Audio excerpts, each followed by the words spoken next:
What is going on, you guys? It is your boy, Matt Talks Films, and I am back with another video, and I am finally back with another review. The last solo review I did on this channel was Marty Supreme, back in late December. I love that film, and honestly, I've been itching to do another solo review on this channel, but honestly, the two new releases I saw this year weren't worthy of talking about it in a full-length YouTube video, let alone a TikTok or short or Instagram reel video.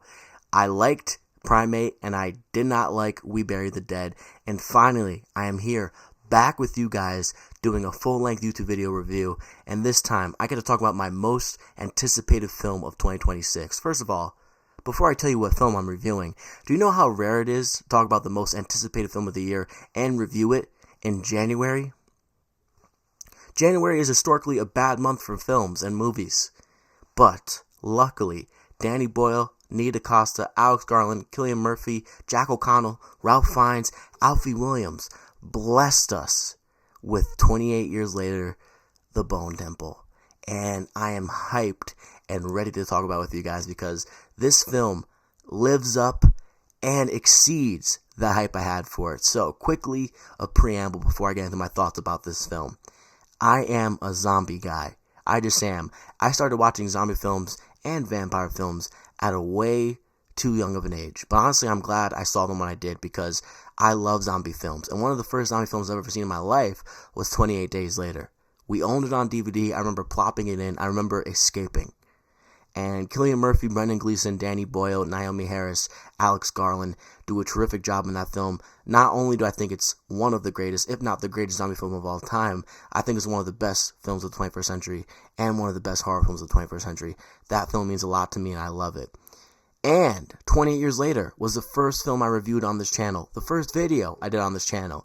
And it made me want to talk about films and start a channel and start social media pages just so I can talk about films and fulfill my passions about films. So I couldn't wait for this.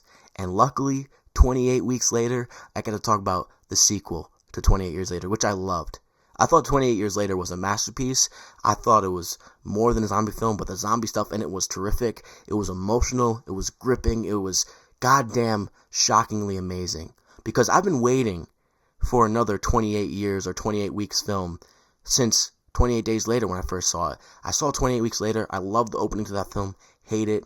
And I waited so long for 28 months later or 28 years later, but we got 28 years later and it fucking paid off because it's a brilliant film. And now we get the sequel to 28 Years Later, which I couldn't wait for since I saw 28 Years Later. So I am happy to talk about this film. I am so excited, and there's no place I'd rather talk about it than right here, right now with you guys if you made it this far in the video. If you made it this far in the video, leave a like, comment, share, and subscribe right now on Matt Talks Films so you can stay tuned for more videos in the future. And also follow me everywhere at Matt Talks Films, Instagram, TikTok, and Twitter for more short-form videos with the similar content you're watching right now. And if you like sports, follow me everywhere at Matt Talks Sports, Instagram, TikTok, and Twitter, and subscribe to my channel at Matt Talks Sports where I'll be breaking down games, predicting games, and maybe even predicting UFC fights down the line. So, let's get into it. First of all, we will be getting to spoilers down the line. I don't know when yet, but if you haven't seen 28 Years Later, The Bone Temple, or the first film in this trilogy, 28 Years Later, then you shouldn't go any further in this video because I don't know when I'm going to say spoilers or when I'm going to talk about spoilers in this film, but I will be. I guarantee it won't be the first 10 minutes or so, but eventually I will. So beware, and you are warned. But quickly, here's what 28 Years Later, The Bone Temple is about. Before getting to any specifics, because honestly, you should go into this film as blind as possible.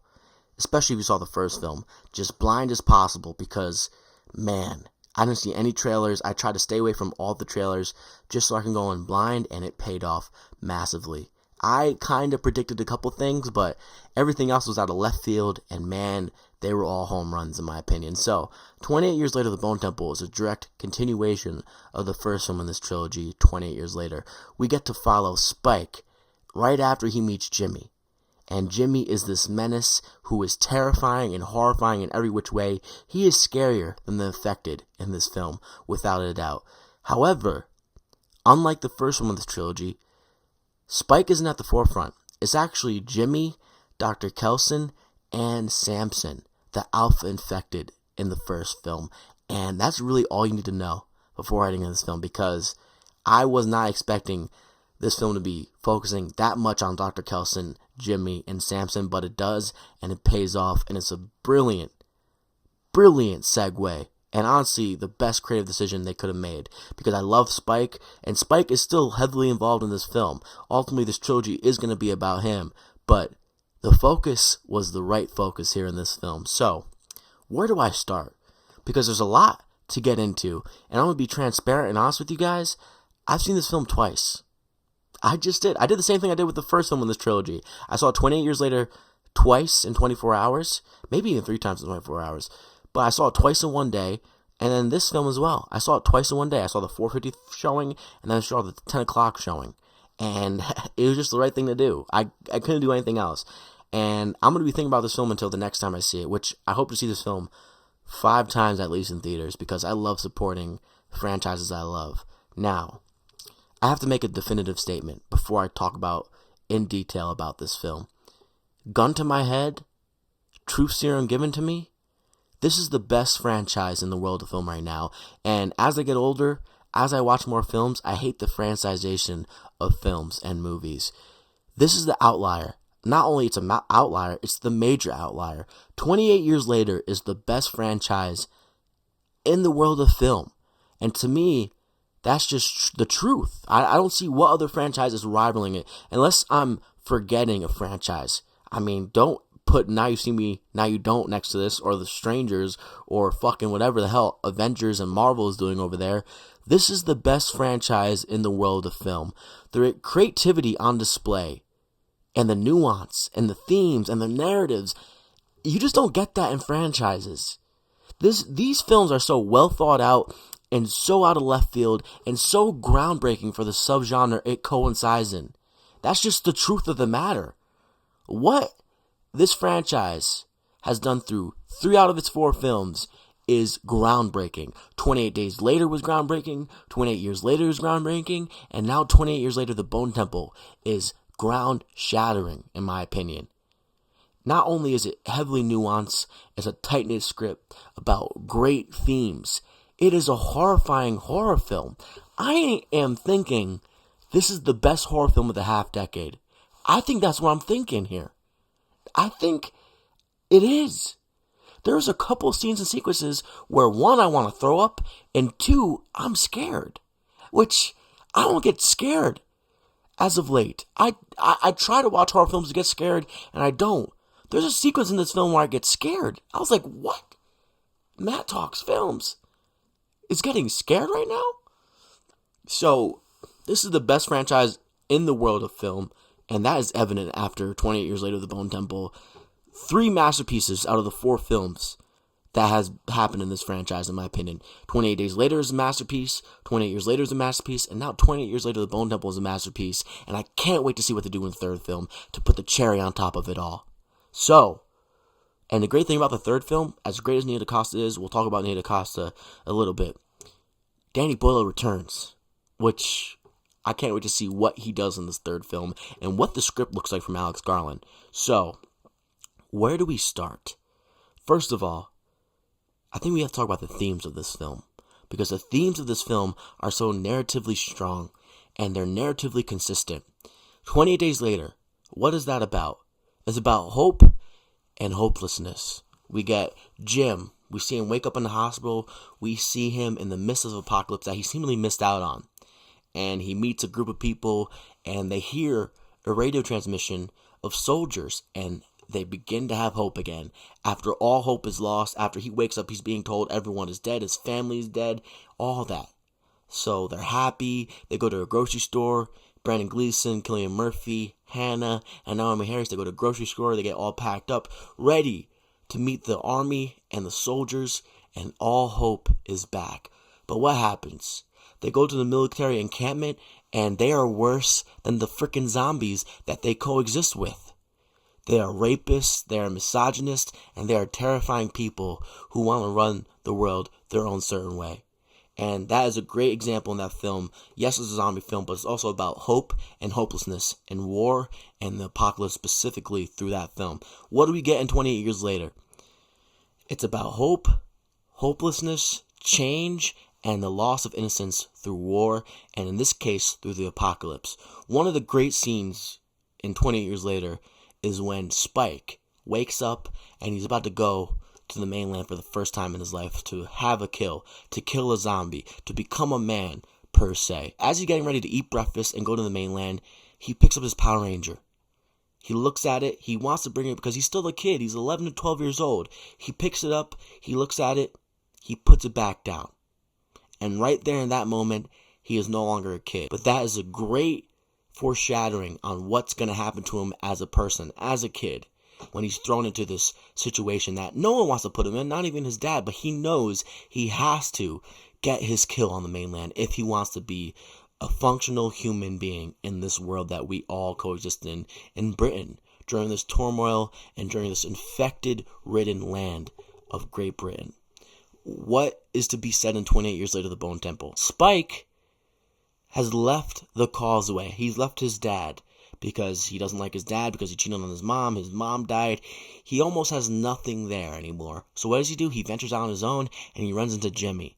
And one of the first shots, if not the first shot of this film, is a sign that says, "No children past this point," as we get to see Jimmy and all the Jimmys surrounding Spike in this water park. And what is on the line here in this first scene? Spike has to fight for himself amongst the Jimmys to be in this group of Jimmys. He has to fight to the death with another Jimmy. And ultimately he does fight to the death, and he kills the other guy almost by mistake because he stabs him in the leg and hits a major artery. The guy pulls it out, he bleeds out. And to me, that is a great continuation of a narrative that is very strong and very relatable. Anybody can relate to the loss of innocence. Luckily for us, we don't live in an infected-ridden world where people are infected with the rage virus and is killing people off. Instead, we live in a world full of war and history, where throughout history, we can see so many young men lost their innocence because they were thrown into war, not out of preference, but out of necessity. And Spike's character is similar here, because he's thrown into this world of apocalypse, not out of preference, but out of necessity. And it's brilliant stuff, and I love the continuation of that theme. It's so consistent throughout the three films, especially through the first two films in this trilogy. Another great theme to this film, hope and hopelessness. We saw it prominently in 28 Days Later, and Spike, one of the main things in 28 Years Later is he is bringing his mom to hopefully get cured by Dr. Kelson. What happens when he ultimately gets to Dr. Kelson after a crazy road to get there? He finds out his mom is incurable despite bringing her to a doctor. And all hope is lost even after a long journey to get there. And that's just great stuff. It just continues to be great. And a new theme is introduced into this film, which I thought was tremendous. The theme of religion. And it's not your traditional combatants of religion like we see Christians versus Muslim, Christian versus Catholic, Christian versus atheism, Catholic versus atheism. In this film, we get the non-belief in religion, the non-belief of an upper being versus Satanism. We get atheism versus Satanism in this film, and it is conveyed beautifully through the brilliance of Alex Garland as a screenwriter, in my opinion. Alex Garland is on fire. We get to see the combatants of atheism versus Satanism through two characters here. Actually, 2+, because Jimmy's, you get it. We get to see that through Dr. Kelson, who is an atheist, and he's a man who believes in science and not religion. He believes that there's no one else but us. And then we get to see Satanism through Jimmy's character. And honestly, you can't blame both of their thought processes. You can't blame Dr. Kelson because he's a man of science, specifically medical science. He believes that it's just us, and he thinks there's scientific proof of that. And Jimmy believes in Satanism because at the age of 8, he has to watch his sisters get their heads caved in while watching Teletubbies. He has to watch his mom get her head caved in. He has to watch his father, who was a priest at the time, seemingly lead these pack of demons in his eyes through his church. And he believes it was Judgment Day, and that great shot in the first film of this trilogy of Jimmy running out during the beginning of that film, and the cross is upside down, and it's fantastic stuff. And we get to see it nuanced and layered in this film, and I love the battle of those two thought processes of atheism and Satanism. So narratively, And thematically, this film is very strong and coherent and consistent, and I love the themes that this film is pulling upon and touching upon. It's great. It makes you think. And honestly, as ridiculous as Satanism is, you kind of understand where Jimmy's coming from. He has to have some rhyme to his reason of why his parents got his head caved in, why everyone is dying around him. And honestly, in his point of view, it makes sense. He's lived this demonic life ever since he was thrusted upon into this apocalypse, like a lot of people were. But he has to have a belief to his chaos, and his belief is Satanism, and that Satanic thrusted upon his demons onto humanity. And you can't really blame him. As disgusting and unbelievable as that sounds, and as stupid as it sounds, you really can't fault him. As horrible as a human being Jimmy is, you really can't fault him for his thought processes. So the themes of this film are strong, and narratively this film is so coherent and consistent, especially when you look back at 28 Days Later and 28 years later. I love it, love it, love it. This screenplay is so tight-knit. The 5 films that sit upon the upper echelon of the zombie subgenre in film are simple and easy to me. The original Dawn of the Dead, Night of the Living Dead, that started it all, 28 Days Later, 28 Years Later, and 28 Years Later, The Bone Temple. That is simple to me. No other zombie films are fucking with those core 5. That's quite simple to me and quite obvious. If you have another 5, that's cool. Maybe you want to throw Train to Busan in there, or the remake of Dawn of the Dead. I just don't see it, because those films are not nearly as layered as all 5 of those films are. So, I'm trying to stay calm and composed here. I'm not trying to bounce all over the place here, so forgive me. Let's go to another easy spot to talk about here. Now, when talking about this film tonally, it is completely different than the first film in this trilogy. 28 Years Later is this emotional, great story about grief and change and loss of innocence and becoming someone completely different than you once were, especially thrown into the world of the apocalypse like Spike's character is. This film is far more consistent with previous apocalypse films, but it does, in my opinion, still take the creative risks that it needs to stand out and be refreshing and be unique. So the people that are saying this film is more generic and doesn't feel as creative and as brilliant as 20 Years Later, I think are completely wrong and just don't understand films or just don't know ball and don't have great taste. I hate to be that blunt, I hate to be that transparent, but that's who I am. That's really who I am. And I think what is done here was a much needed tonal shift, and I couldn't appreciate it more. I think that's exactly what this franchise needed. It needed to be more grounded. It needed to be filled with villainy and horror and rage like this film is, while also still have a glimmer of hope and a glimmer of hopelessness. Because there is a change in this film where you think there's a cure, but the person who makes this cure does meet a certain fate. So, to everyone calling Jimmy Crystal generic and your prototypical villain in an apocalypse movie, I don't know what you're watching, bud. I don't. So the tonal shift in this film compared to the first film is much needed and wanted and welcomed by me. So this film, not as emotionally attaching as the first film, not as emotionally groundbreaking, especially for the subgenre it coincides in, but still pretty emotional at the end of it.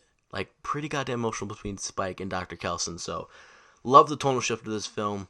I think everyone who sees it should as well. I'm kind of surprised that this film isn't as divisive through the first reviews and the first remarks about it, because the first one was very divisive. I think this film is very divisive as well. I think people are either going to hate it or love it. Same with the first film. And I think people might hate this film more, despite all the positive reviews about it. This might be a film that's more welcoming to casual audiences, like casual people of horror and zombie films. But anyone who's a devoted horror fan or a devoted zombie fan or just a devoted 28 days / 28 years fan is going to love it. And anyone who has great taste is going to love it. So the tonal shift is much needed. I mean, let's talk about Nia DaCosta. Nia DaCosta, first of all, I saw the Candyman remake. Don't remember. I think I saw it twice in theaters for some reason. I liked her. I believe I saw The Marvels when it first came out. Hated it, but not really her fault. It's Marvel's fault. Just a shitty story. Did not like it. Nia DaCosta has the sauce. She has the juice. One of my main conflictions for this film when it was coming out was Danny Boyle's not directing it. That seems like a problem to me. But Nia DaCosta does not let down Danny Boyle or Alex Garland or the true fans of this franchise. She might have made the best one. And, the screenplay belongs to Alex Garland, so really she just heightened and hyper intensified how great that screenplay is through the great filmmaking capabilities that she has. But man, she does not miss. And a big question mark for me heading into this film is Nia DaCosta. She does not let anyone down, involve creatively or the fans. So Nia DaCosta, round of applause for you. You are terrific. I can't wait to see what you do moving forward in your career. Clearly, you have a lane in horror because this film is very scary at times and you make some great creative decisions. So Nia DaCosta blew my socks off twice, the 2 times I saw it. And the second time it was somehow better, the filmmaking. Just terrific, terrific stuff. Terrific. Filmmaking is unbelievable. So shout out to Nia DaCosta, one of the young, bright directors in the world of film right now, and she should be proud of herself because she took the reins in this franchise, and this franchise has a lot of expectations, maybe not to a lot of people, but to me and a lot of devout fans, and she proved them all wrong, or she made them like, hey, man, you shouldn't have overthought the decision for me to be a director for the second film in this trilogy. Man, Nia DaCosta, good for you. Well, sticking with the filmmaking, this film is just greatly paced. It really is. Especially on second watch. It's the same thing for me 20 years later. Like, this film just moves so quickly and so quaint. Like, it just moves so quickly and so perfectly. This film gets very fast and chaotic at times, but then it also knows when to press the brake and be quiet and tense and be freaking substantive. And this film does that eloquently. I love that aspect of this film. When the pace is this good and when it knows to press on the brake a little bit and knows when to full throttle on the gas, that's perfection to me, and this film does that. It just does that. It really does. So, Nia DaCosta. And there's also a lot of great cinematography in this film. A lot of great Steadicams. A lot of great filmmaking and creative decisions. There's a couple sequences where Samson is running or walking, and you can tell the camera is attached to his chest, and he's walking, and you're walking with the camera. It's just, the filmmaking decisions fully immersify you within this film. There's another great scene, one of my favorite scenes in the film, which is offhand, but it's true. There's a scene where one of the powerful Jimmies, not one of the powerful Jimmies, but you get it, Jimmy Ink, played by Aaron Kellerman, who was a sneaky great character and a great performance in this film. She's walking to check out Pastor Cove or something along those lines, ultimately to spy on Ralph Fiennes' character, Dr. Kelson, and she's walking through this field. And throughout the entire of this franchise, whenever someone sees a zombie or an infected, they get scared, they run away. She's walking in a straight line, and the camera, first of all, flips in front of her, and we're walking with her, which is great. And then we get behind her, and we see the zombie running at her, and you are just adapted to, oh, she's going to run, or she's going to get scared. Nope, she keeps on walking in a straight line to the zombie, slices his neck, rolls over, and continues to walk. And wipes her knife, of course. One of the most badass scenes in this franchise, in this trilogy so far. Spectacular stuff. So the cinematography, the selection in shots, the camera movements, and a lot of the shots are mind-blowing. Just fantastic stuff. Fantastic stuff. So Nia DaCosta and company, cinematographer on hand, just great stuff. Another great thing about this film, the score and the sound design. There's so many great things in this movie that I'm trying to just stay calm and composed. First of all, it's 1 o'clock at night, or in the morning, some might say, but to me it's at night. And I'm trying to be cool and calm for you guys and not wake up anybody in my house, to be quite honest with you. But the sound design is great. The score is great. There's a lot of great needle drops that I won't spoil for anybody that are like, whoa. Like, whoa, whoa, whoa, whoa. Are we kidding me? And Iron Maiden, there's a scene in this film that involves Iron Maiden. And it's going to be scorched into my brain for maybe the rest of my life. And that's due to a great performance. Let's just get into it. The performances in this film. There are 3 great performances in this film. And those 3 performances are Chai Lewis Perry, Ralph Fiennes, and now, in my opinion, the great Jack O'Connell. I'm going to start with Chai Lewis Perry. First of all, former kickboxer. I believe I watched some of his fights. I was looking at him in this movie. I'm like, wait a second. This is a kickboxer. I know who this is. And if you don't know me, I was a big combat sports guy. Love MMA. Love the organization of the UFC. Love Glory and a couple other kickboxing companies as well. But Chai Lewis Perry as Samson. First of all, I had a prediction with this movie, which, spoiler, I had a feeling there's going to be some sort of cure in this movie, and I was right. And I also had a feeling that Chai Lewis Perry's character, Samson, was going to talk. And I was worried about that. I saw it with my mom and my sister. I'm like, man, I'm kind of worried if they make Samson talk. I don't know if I'm going to like it. And Samson does talk in this film, and it works. It just does. And it makes sense because this isn't your traditional zombie. This is a rage virus. It's not a zombie. Like, you don't have to be undead and then become alive. Like, these aren't your traditional zombies. This is a rage virus, so it can be cured. And luckily, in this film, we have Dr. Kelson, who finds some way to cure it. And we get to hear frickin' Samson talk and say moon.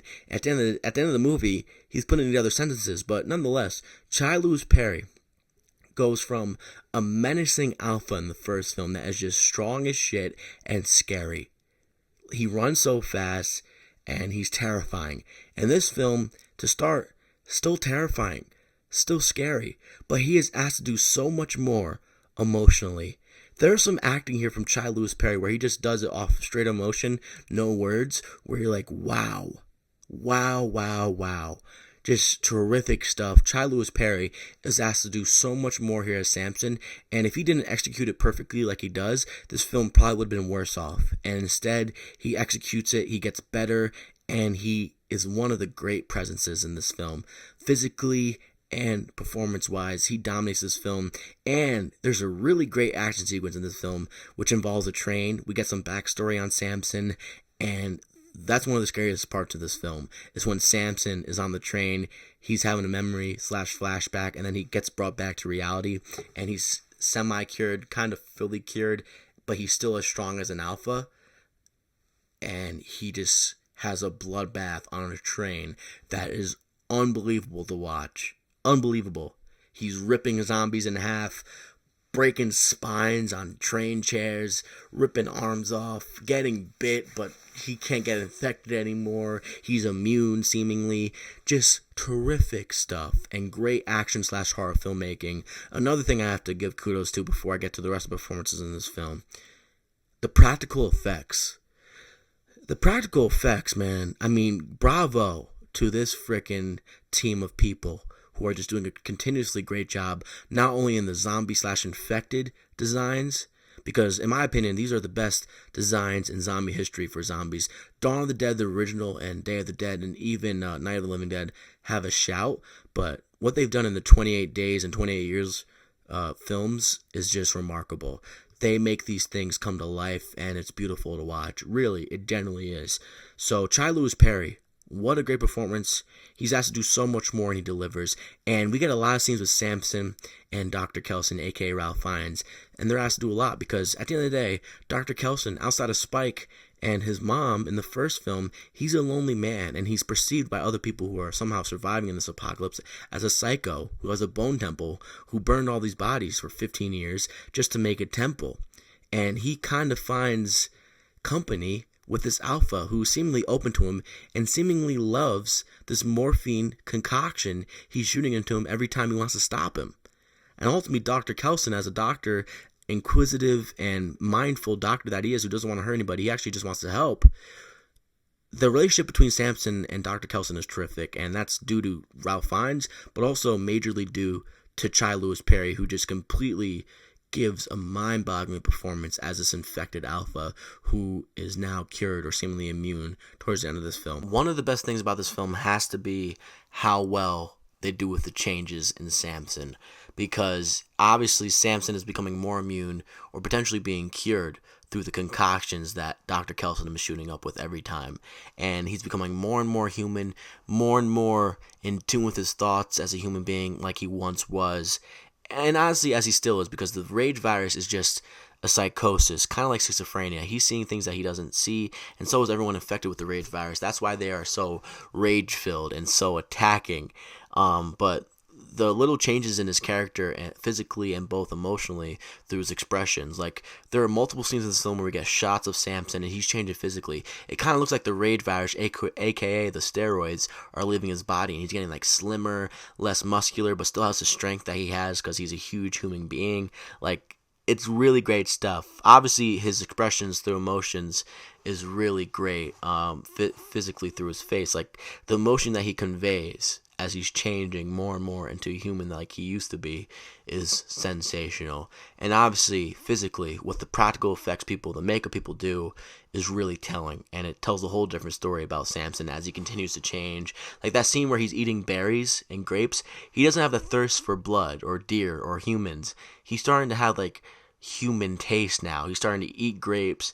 He's becoming more and more like a human. He's washing his hands in the river. He wants to get clean. Very great developmental character stuff, and I much, much, much appreciated it. Now let's get into Ralph Fiennes, because I'm going to be honest here, transparent, I thought he deserved an Oscar nomination for 28 Years Later. I thought he was terrific as Dr. Kelson. Emotionally, he was just full of conviction and confidence, and he brought that film up to 1,000, or as he would say, he turned it up to 11. And he's just great here again, probably even greater than he was in the first film in this trilogy. He is just a freaking well-written character, and Ralph Fiennes brings the well-written character of Dr. Kelson to life. He just does. And I really cannot get over how good Ralph Fiennes is in this movie. This man has had a great career. Voldemort, Schindler's List, a couple other great films that I'm not remembering at the moment, but he's a terrific actor. He's highly touted, and his resume speaks for himself. What he's done here through 2 films, and sadly only 2 films, as soon as we get into spoilers here, so just warning, is remarkable, and one of the most brave career choices I've ever seen any actor of his status make. Ralph Fiennes made a decision here to be in a zombie film, to be in an infected film, to be in a horror film that actors of his caliber won't make. He took a chance and it paid off, and to me, this character that he played here through 2 films will forever be iconic. At least to people who respect films that are great like those 2 were. So Dr. Kelson is a terrific character, just is, and Ralph Fiennes brings him to life, and there's so many great scenes in this film. The scenes where Dr. Kelson is teaching Samson how to dance is so great, it's awesome, and obviously the major great scenes in this film are between Dr. Kelson and Jimmy. When Jimmy finally goes to Dr. Kelson's bone temple, and Jimmy thinks it's Old Nick, aka Satan, and obviously he's wrong, and they have this great conversation, and we get to see this meetup of 2 great characters, and it pays off, 1, because it's well written, and 2, because the performances are astounding. Jack O'Connell and Ralph Fiennes, what they do in the scenes together that they have is nothing short of special, and that can't be overstated. It just can't. What they do to these characters, and what they do from their own creative abilities and their great performance abilities, is remarkable. One of my favorite scenes in this film is when he goes to the Bone Temple, Jimmy and Dr. Kelson sit down, and we get a backstory of Jimmy, and we get to hear Jimmy not bullshit and not lead along this cult like we've been seeing him do throughout the entirety of this movie.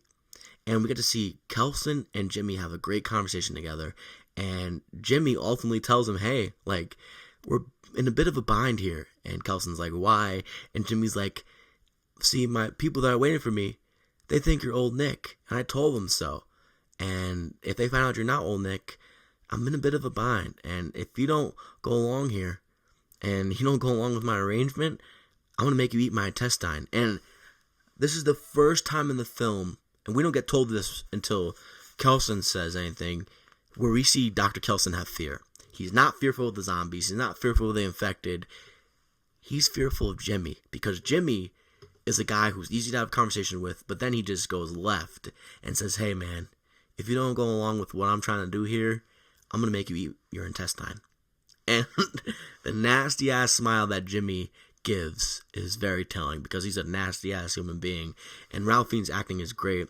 And of course we get to hear Ralph Fiennes say, I haven't felt fear in 13 years, and today I felt fear.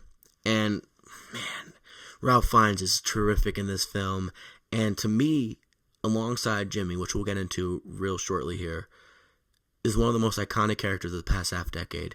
And if we're going a step further, one of the most iconic characters in horror in the 21st century, and especially of the past 10 to 15 years or so, and maybe just one of the most iconic characters in horror history, especially zombie history. So Dr. Kelson, a nuanced character, and sadly he meets his fate. One of the best scenes in this film is when Dr. Kelson agrees to go along with Jimmy's plan to act like he's Old Nick, and act like he's Satan, to act like he's the father of Jimmy, because Jimmy walks around saying he's Satan's son, his only son.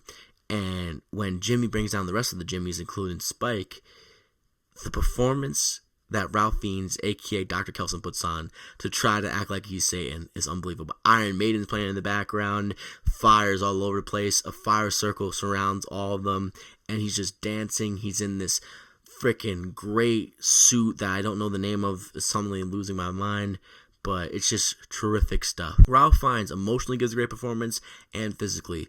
For a little bit during this film, I was worried it wasn't going to emotionally attach to me, but at the end, when Dr. Kelson meets his fate and he dies due to the hands of Jimmy, and Spike is there because Dr. Kelson turns this whole thing on his head when he realizes Spike is amongst this group, and he doesn't want Spike to witness any more trauma. So what does Dr. Kelson do? He tries to convince the Jimmys to crucify his only son, just like God had to do with Christ, or whatever the hell the point of that story over there in the Bible is. And we get to see Dr. Kelson get stabbed by Jimmy. And ultimately, Jimmy also dies / meets his fate and gets crucified. But that's a story when we talk about Jimmy. And we get this great scene between Spike and Kelson. And Spike, Alfie Williams, doesn't have a lot of lines in this film, but the lines that he has in this film are great. And especially that sequence we get between Spike and Dr. Kelson. We get to see Dr. Kelson and Spike share this incredibly emotional moment. Spike is very sad that Dr. Kelson died. He was the person that spent the last moments with his mother, with Spike. So it's great stuff. And I was worried this film wasn't going to emotionally attach to me like the first film in this trilogy does in 28 Years Later, but the ending brought to me the yearning I had for emotional attachment with this film. So I'm happy that we got to see that. And I am kind of upset Dr. Kelson doesn't survive here, but ultimately all great characters have an ending to their stories and to their arcs, and we got that here.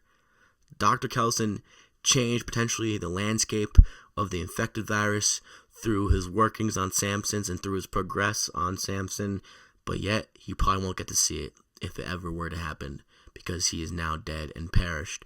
But Ralph Fiennes, great. He brought to life an iconic character, and to me, his character means the world to me, because these are the films that I escaped the most in the past 2 years, honestly. In terms of new releases, I haven't escaped this much in a lot of other films, to be honest. There's been a lot of great films, potentially better and greater films than 28 Years Later and 28 Years Later, The Bone Temple, but Dr. Kelson is a big reason why I saw the first film like 10 times. So Ralph Fiennes is great, and he's not going to get an Oscar nomination this year or the next Oscars, Oscar 2026-2027 season, but he should, because that's how great he was. And I don't see anyone who could have played this character, and I don't see anyone who has his talent or similar talent to him or a similar resume to him taking a chance like this, and he did, and it paid off. Shout out Dr. Kelson. We got some backstory from him. We got to see him live in his own habitat. It was great. I loved seeing him and Samson operate together. I loved seeing him and Jimmy operate together. Just great, great stuff, and he brought this character to life. So, now let's talk about potentially the most iconic horror character of the past 5 years for me. Maybe the best villain outside of Art the Clown and Terrifier, but in my opinion, I think Jimmy Crystal has this. Jack O'Connell as Jimmy Crystal is sensational. Now, I thought Jimmy was going to be a horrible dude. I thought he was going to be terrible, but not this terrifying, not this freaking mortifying, not this menacing. You think he's going to be a horrible person? Think twice. He's probably going to be the worst person you ever met in your life, because this is a famous trope in zombie movies. The zombies are bad, but the humans that are left in this apocalyptic world are worse. This is the best example of this. Jimmy Crystal is the best example of how horrible humans can turn out to be, especially if the apocalypse is all they know, especially when they were thrusted into it like he was thrusted into it. Jimmy Crystal is terrifying and mortifying and horrifying. There's so many other adjectives and words I can say to describe Jimmy Crystal, but this dude is so well written, but it wouldn't have been as great as a character or as iconic as a character if it wasn't for Jack O'Connell. Where do I start here with Jimmy Crystal?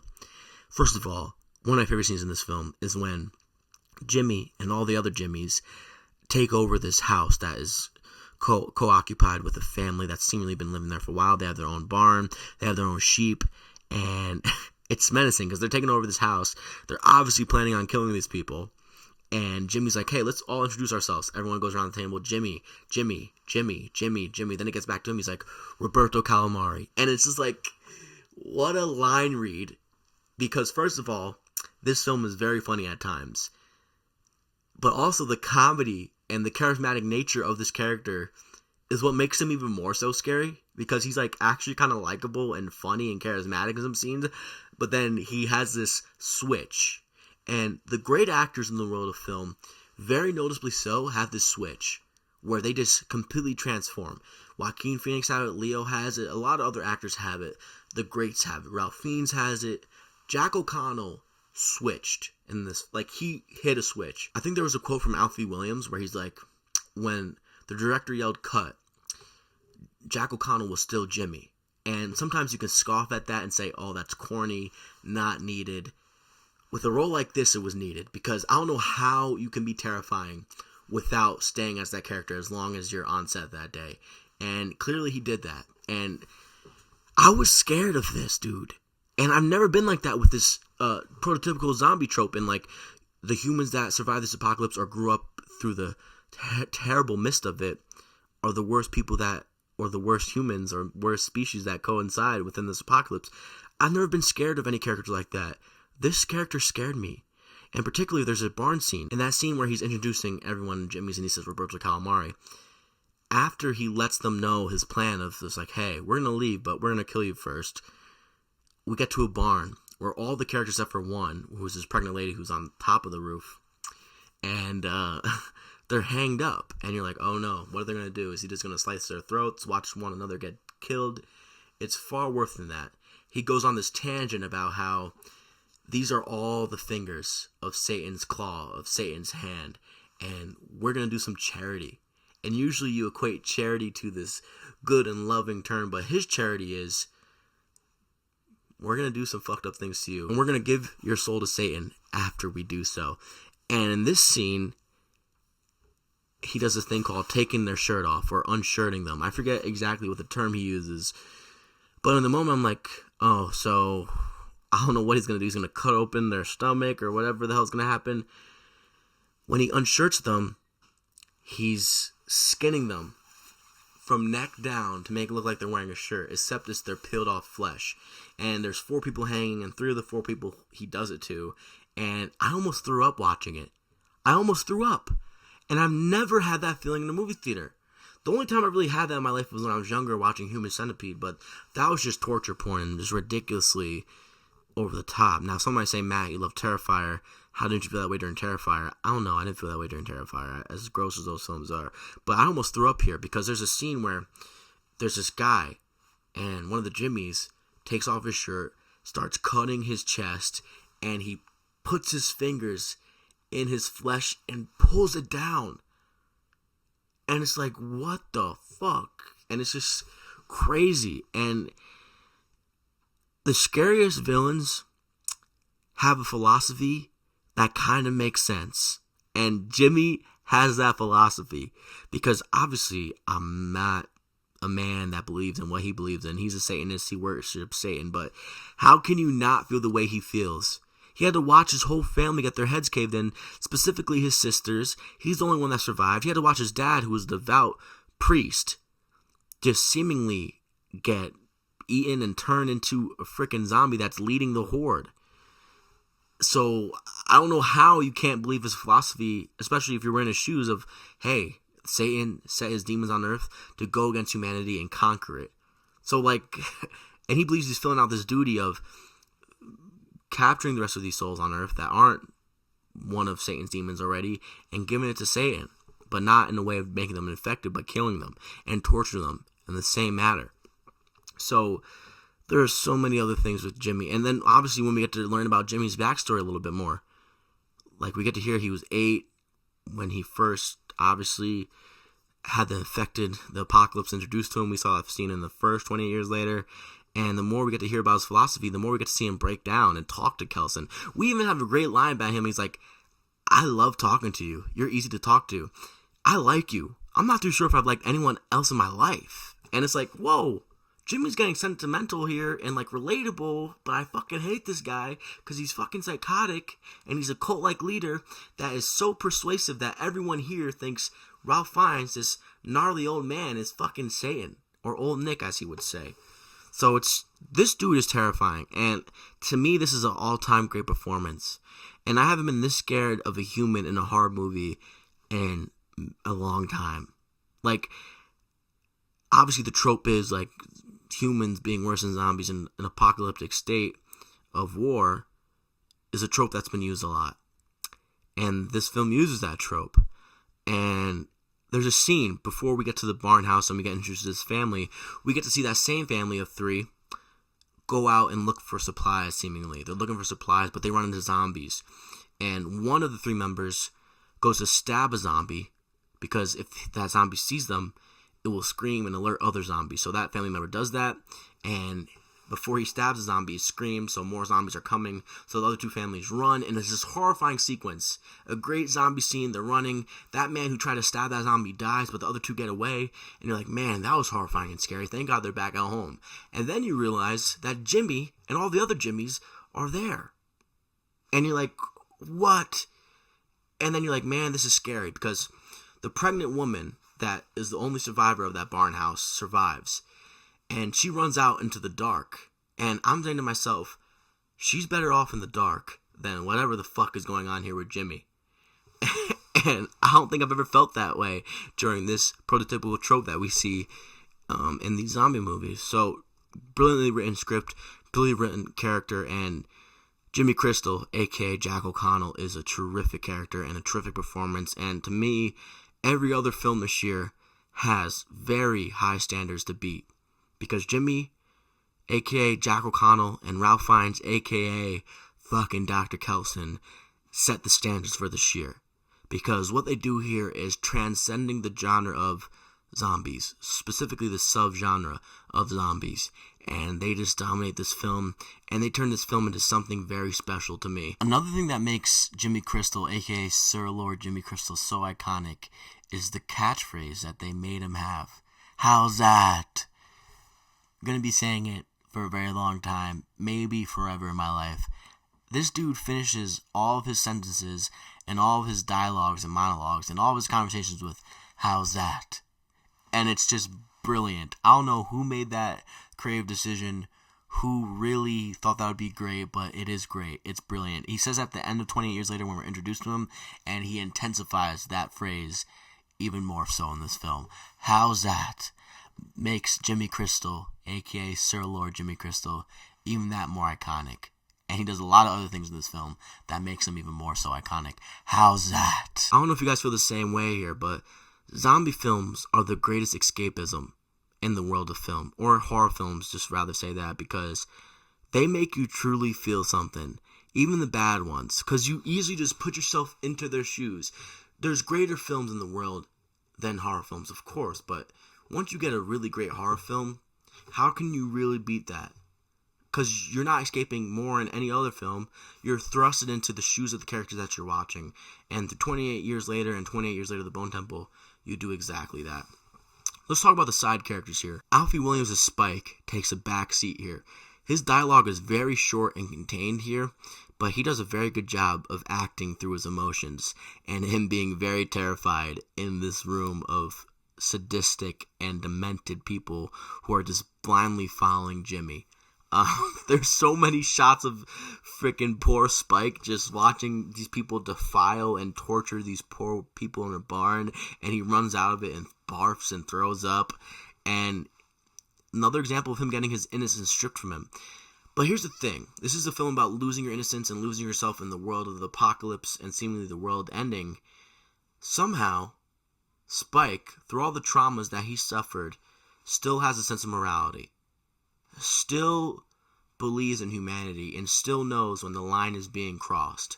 So all the traumas that he's experienced, all the horrors that he's experienced, he somehow is still very much human with a great, great feeling of morality. So just great stuff. I don't know how much more he has left in his Rolodex in terms of keeping sane and being a human. Because I have a feeling in the third film he's going to be tested even more somehow.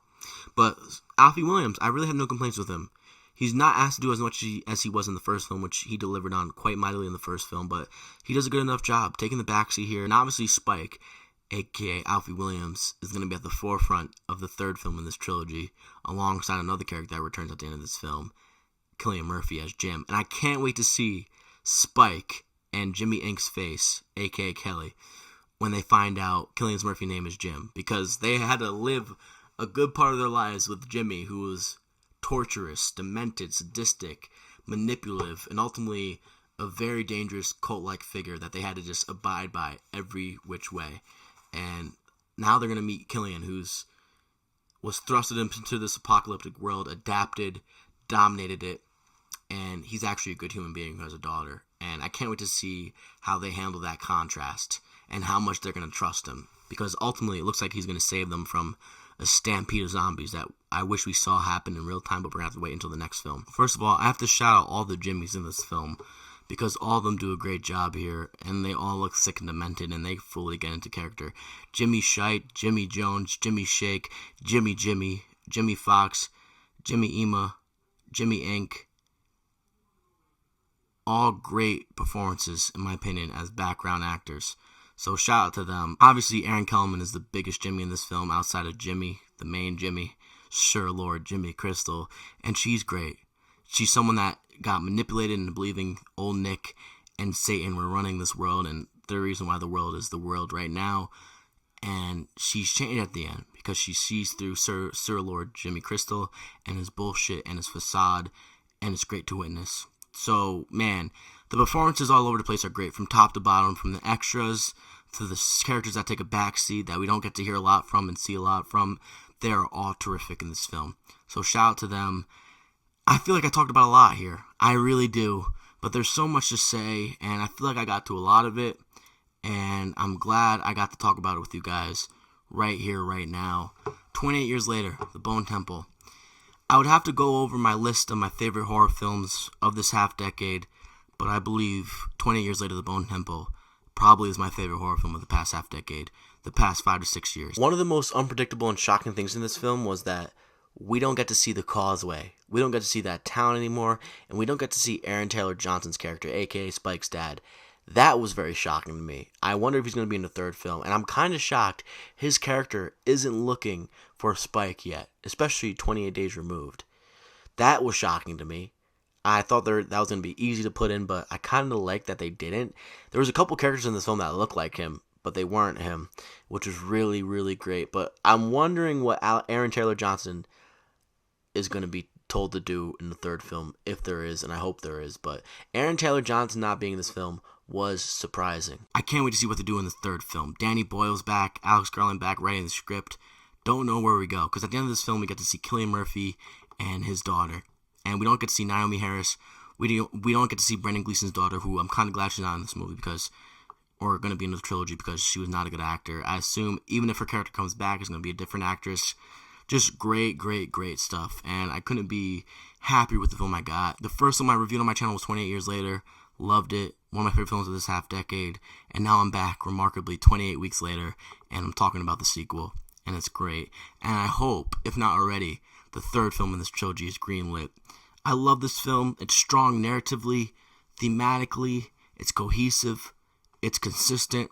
And it's a film filled with brilliant sequences, brilliant scenes, brilliant horror, brilliant action, brilliant zombie stuff, and most importantly, brilliant performances that just reign supreme amongst the rest of the subgenre this film coincides in. So, ultimately, I give this film a 5 out of 5, 10 out of 10, 100 out of 100.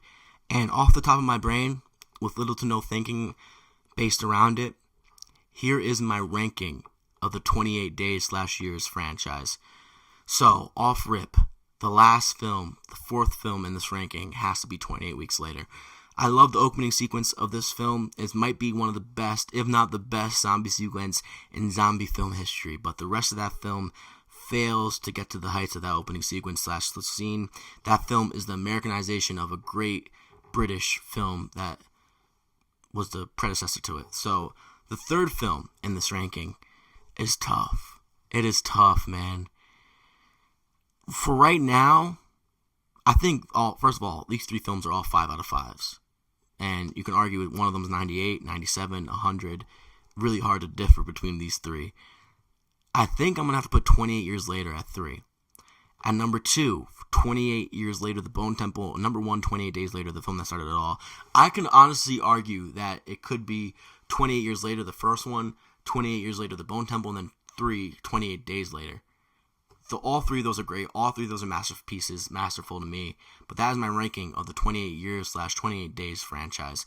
I love this franchise. And for someone who has hopes of like kind of being a filmmaker and these films kind of inspiring him to be one, I love this film. It lived up to the hype. And I couldn't be more happy with what I got here. Alex Garland, Nia DaCosta, Danny Boyle, Cillian Murphy, all of these people that are attached to this project are brilliant creatives, and they brought a film that is surreal and just the pure example of escapism to life.